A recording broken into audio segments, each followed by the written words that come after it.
વંદન speech and hearing clinic ખાતે કાનની તકલીફના રોગ માટેનો કેમ્પ યોજાયો।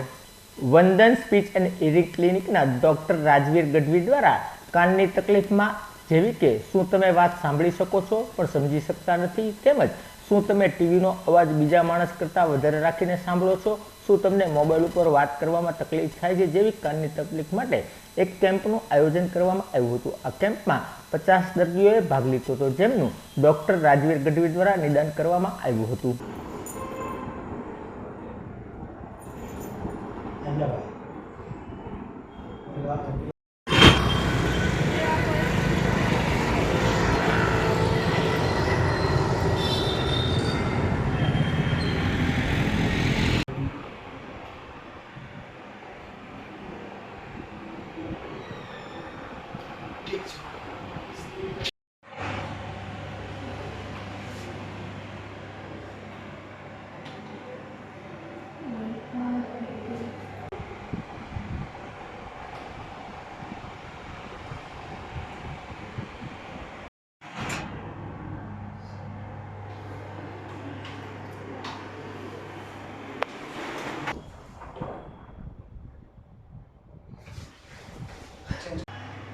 એ તમને કેટલા ટાઈમ થઈ ગયા વાગી ગયું હતું કાન ઉપર?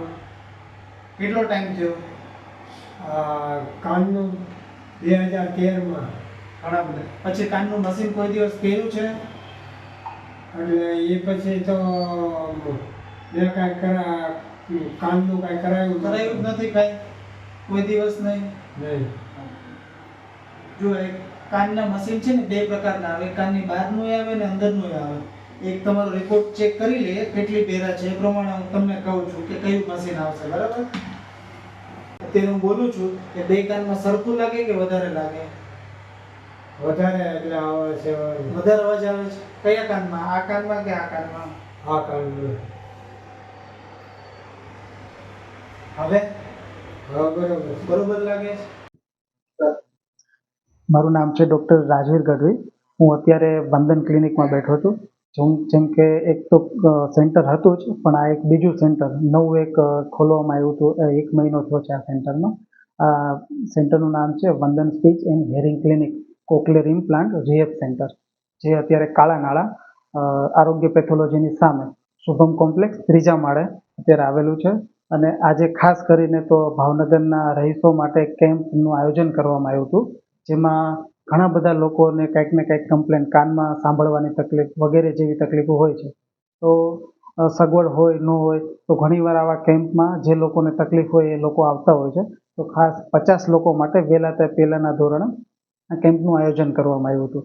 તેમાં ઘણા બધા દર્દીની તપાસ કરી અને એ તપાસમાં પીટીએ, પ્યોરટોન ઓડિયોમેટ્રી, ઇમ્પિડન્સ વગેરે જેવા રિપોર્ટ કરી અને કાનની તપાસ કરી, એને કઈ તકલીફ છે જણાવવામાં આવ્યું, એને લગતા શું કાળજી રાખવી જોઈએ એ પણ એને સમજાવવામાં આવ્યું, અને હિયરિંગ એડની જરૂર હોય તો હિયરિંગ એડ અહીંયાથી આપવામાં આવ્યું છે એ રાહત દરે। તો ખાસ કરીને ભાવનગરના લોકોને એક તો સાક્ષરતાનું પ્રમાણ વધે, કાનને લગતી તકલીફો હોય એનું માર્ગદર્શન મળે, આ પ્રમાણે આ કેમ્પનું આયોજન કરવામાં